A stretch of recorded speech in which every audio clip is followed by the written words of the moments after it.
오늘 강의해 주실 분은 아주 우리 여유만만 아침마당 특강을 비롯해서 지금 평촌에서 참 행복교육원 원장을 맡고 계시고 또 상담 심리학 박사면서 또 남편 사용 설명서 책도 재미난 책이 많습니다. 또 아내 사용 설명서 어떻게 다 사용을 해야 되는지 모르겠는데 다 큰 자녀 싸가지 코칭 좀 독특하죠? 그리고 조만간 우리 과정 4월달에 공부할 때 나올 니들이 결혼을 알아? 이란 책도 집필을 한 아주 유명한 상담학 박사입니다. 이병준 박사님을 이 자리에 모시겠습니다. 우리 같이 알고 있는 어떤 고민들을 좀 살펴보겠습니다. 아까 좀 도발적인 책 제목들 보시고 또 웃기도 하시고 그러셨는데 제가 2년 전에 다 큰 자녀 싸가지 코칭이라고요. 출판사하고 같이 싸움을 많이 했습니다. 제목으로 낼 수가 없대요. 제가 고집을 피워서 꼭 냈습니다. 그 이후로 지금 다 큰 자녀에 대한 상담이 쇄도하고 있습니다. 이 고민들을 같이 좀 풀어보도록 그렇게 하겠습니다. 그리고 다음 주에 책이 나옵니다. 니들이 결혼을 알아. 자, 여기는 위로 공감 하나도 없습니다. 정신 차리라는 이야기만 있습니다. 그래서 요즘 20대 30대들이 너무 쉽게 이혼을 하고 또 결혼을 장난처럼 얘기하고 있어서 결혼이란 그런 게 아니다, 이런 이야기를 쭉 담고 있습니다. 볼게요. 예, 이제 해님 달림 이야기를 쭉 풀어보겠습니다. 자, 해님 달림 이야기 오늘 쭉 보겠는데요. 일단 먼저 할 것은 오늘 해님 달림 이야기를 이용해 분석 심리학으로 보겠습니다. 자, 전래 동화는 그 나라 사람들이 누구나 가지고 있는 공통적인 생각을 겉으로 표현한 걸 말합니다. 자, 그래서 어느 나라에 가보든지 전래 동화를 이해하고 나면 그 나라 사람들이 어떤 생각을 가지고 있는가를 알 수 있는 그런 내용인데요. 자, 그림을 잘 보시면 요 앞에 저런 그림인데 저 그림은 조금 문제가 있습니다. 원래 정통 번역을 보면 아이가 3명이어야 됩니다. 오른팔에 하나, 왼팔에 하나, 다리 사이에 하나, 이렇게 끼고 올라가야 되는데 저기는 2명밖에 없어요. 자, 그런데 문제가 하나 있습니다.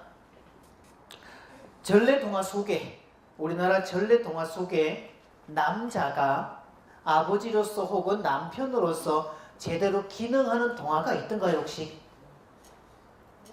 한번 생각을 해보십시오. 어때요?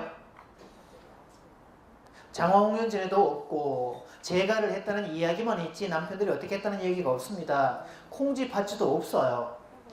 초등학교 때 콩쥐팥쥐를 읽으면서 그 아버지 참 무심하다, 좀 나타나가지고 적당히 좀 하지 한마디면 될 텐데 아예 등장을 안 하지요? 그런 부분에서 사실 남자들이 가정일에 관여하는 것 자체가 불편하게 돼 있어요.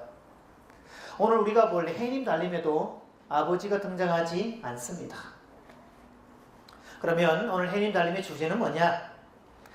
다 큰 자식을 독립시켜 보내지 않았다가 개죽음 당한 엄마 이야기입니다.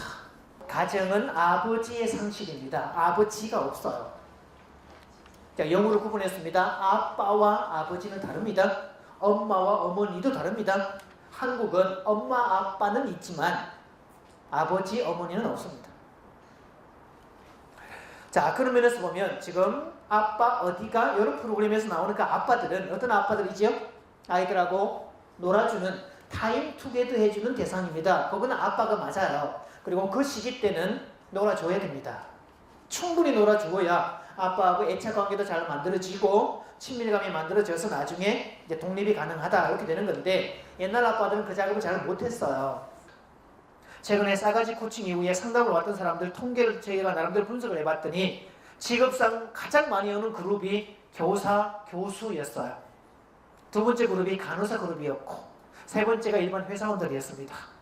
학교 다닐 때 나름대로 모범생들이었고요. 착한 사람들이었고 다들 가난하게 살면서 어떤 나름대로 위치를 만든 사람들, 자식을 잘 키우려고 애를 썼던 사람들이었습니다. 그럼에도 불구하고 그 자식들은 한마디로 싸가지 없는 애들이 있습니다.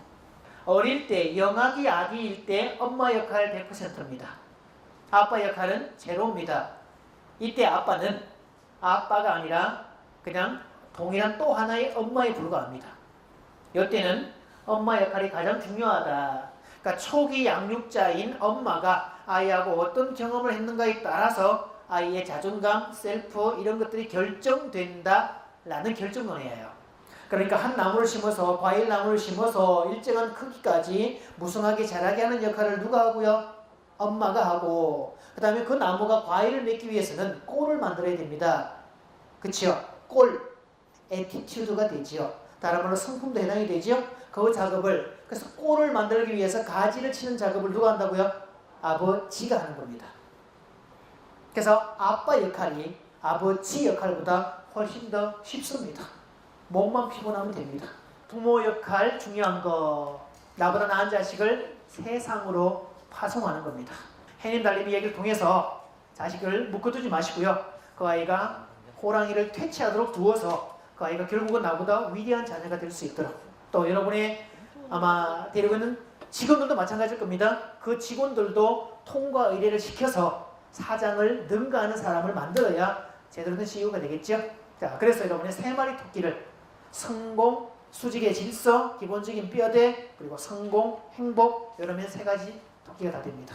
강의 잘 들었습니다. 저도 이제 고등학생, 또 중학생 자녀를 키우면서 사실 어려움이 많이 있는데 내 자식만 잘 될 줄 알았는데 역시 저도 예외가 아니더라고요. 자식 정말 마음대로 안 되는 것 같고요.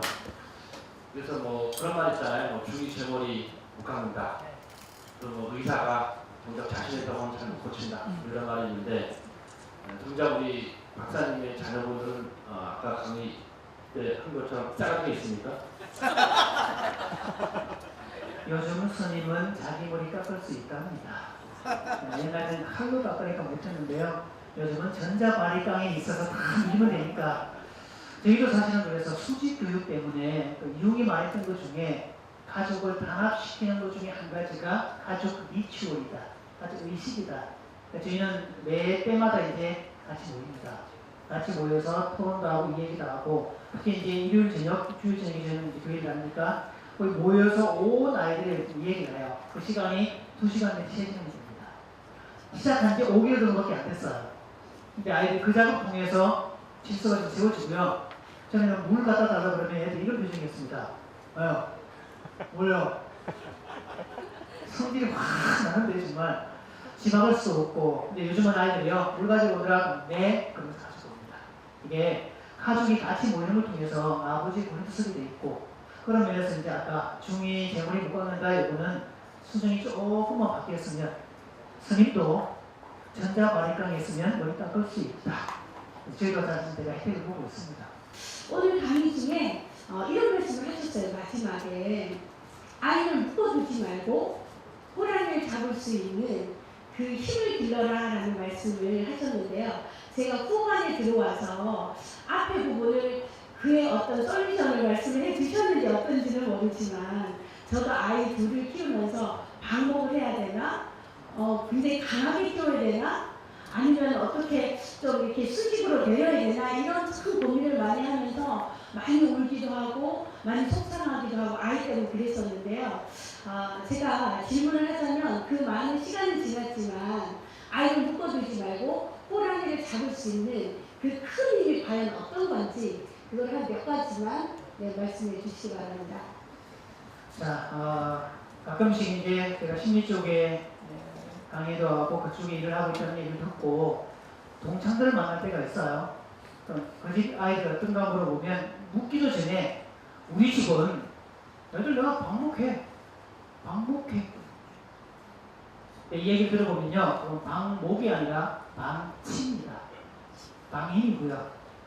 그러니까 방목이라는 개념은 아침 시간이 되면 풀밭으로 내보냈다가 저녁이 되면 울타리하는 집어넣게 만들지요. 요거는 방목이에요. 그러니까 시간에 대한 기준이 철저하게 있는 건데, 많은 경우에 방치입니다. 밤 새벽 안 들리고 오는 거예요. 그래서 뭐 진성이 밥이 되기도 하고 그런 경우들인데, 어쩌면 한국 가정은 그렇지 않을까 싶은 생각도 있고요. 그래서 방목과 방치는 다르다는 것을, 그런 부분에서 아까 얘기했던 가족의 리추얼, 그런 거 중요하고, 특히 가정에서 그 기준을 정하라는 걸 이렇게 얘기합니다. 상담을 해주면서 이런 얘기를 하죠. 부모 중에 두 사람이 결정권자가 되지 말고 반드시 부부의 이름으로, 부모의 이름으로 결정을 해라. 이거 휴대폰 사달라고 할 때도 알았어, 아빠 오시면 직접 올게. 다음날 아빠가 안 되는데 이러면 아빠는 악역을 맡게 됩니다. 애는요 아빠에 대한 불만을 갖게 돼 있어요.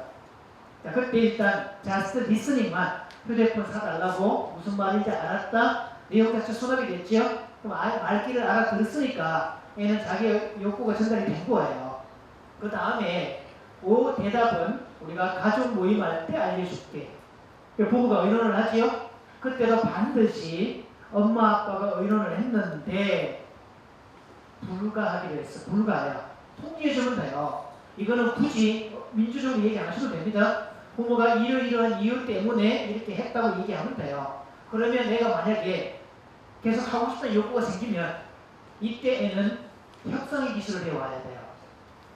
자, 그럼에도 불구하고 가고 싶다면 자기가 뭔가를 할 테니까 그러면 해주세요. 그때도 알아들었고 또 3, 4일 뒤에 일주일 뒤에 얘기하자 간격을 두시는 게 좋습니다. 이 작업이 돼야 아이도 기다리는 법을 배우고요. 부모의 처분을 기다리게 되죠. 그리고 또 뭔가를 얻으려면 대가를 지불하고 얻는 법을 배우게 돼 있어요. 우리가 이제 양육 방식에 보면 X, Y축 이걸 4개로 나눠보면 X축에다가 애정을 넣고 Y축에 통제력을 넣고 볼 때 애정도 있고 통제도 있을 때는 권위적 양육 방식이라 하고 애정만 있고 통제가 없어요. 그건 민주적 양육 방식이라 하고 애정도 낮고 통제도 낮으면 이건 방임적 그냥 양육 방식. 통제만 강하고 애정이 없으면 이건 권위주의적, 독재적 양육 방식이라 하는데 예전에는 민주적 양육 방식이 미국에서 가지고 굉장히 좋다 했다가 요즘에는 이제 흐름이 바뀌어서 애정도 있고 통제도 있는 권위주의적, 어소리티한 양육 방식이 훨씬 더 좋더라. 이제 그런 용어가 요즘 많이 나오고 있는. 해와 달의 그 연례 동화를 신발이 의미 있게 좀 풀어주신다는데 몇 가지 제가 가족 기초적인 게 좀 궁금해서 오늘 그 호랑이를 잡는 방법이라고 들었는데 3마리 토끼 잡는 방법이 맞는 건지 호랑이를 잡는 방법이 맞는지 좀 궁금하고요. 두 번째 질문은 사람마다 다 다른데 우리가 호랑이 잡는 방법을 배워야 되는지 아니면 호랑이랑 같이 더불어 살아가는 방법을 배워야 되는지 그것 좀 여쭙고 싶습니다. 생활 토끼에 대한 첫 번째 토끼에 얘기 제가 설명을 안 했거든요. 자, 아이들이 도움을 받아오는 대상이 어디죠? 지상이 아니죠. 하늘이라는 대상이죠. 그죠? 하늘을 통해서, 아주를 통해서 이렇게 되어오는데 그 하늘이라는 개념은 뭐냐? 그게 수직이라고 얘기를 해요. 사람으로 말하면 어떤 정신세계 중에서 수직적인 세계를 말합니다. 즉, 삶의 가치, 목적, 분명한 그런 이유들, 존재 이유들, 삶의 뭐 이런 것들 다 그게 먼저 설정이 되면 그 다음에 나머지 것들은 자동으로 잡게 된다 이 뜻입니다. 그러니까 지난 2월달에 제가 미국 여행을 2주 동안 다녀오면서 유대인 커뮤니티를 직접 가서 보고 왔거든요. 이제 그 사람들은 노벨상 32%를 하고 있는데 비결이 뭘까? 핵심이 수직 교육이었습니다.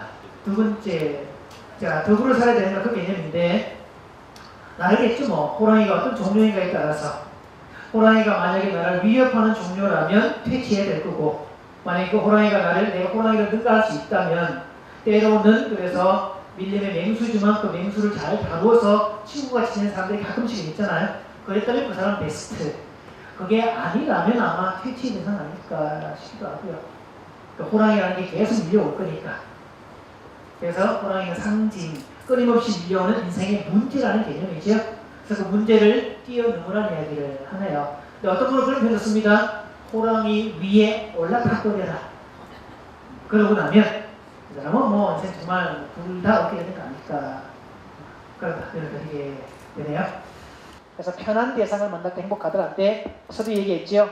집에 들어가면 아내가 편한 대상이 아니에요. 불편한 대상이고 깐깐한 대상이고 나의 모든 행적을 알고 있는 대상이라서 그래서 어려운 거지요. 피차의 노력이 필요할 겁니다. 그래서 아내들은 조금만 낮춰주시고요. 남편도 좀 2푼 좀 빼고 들어가고 그래서 외부의 성취 중심이 아니라 관계 중심으로 조금만 터닝을 하면 둘 다 행복하지 않을까 싶네요. 네. 박수 한번 주시죠.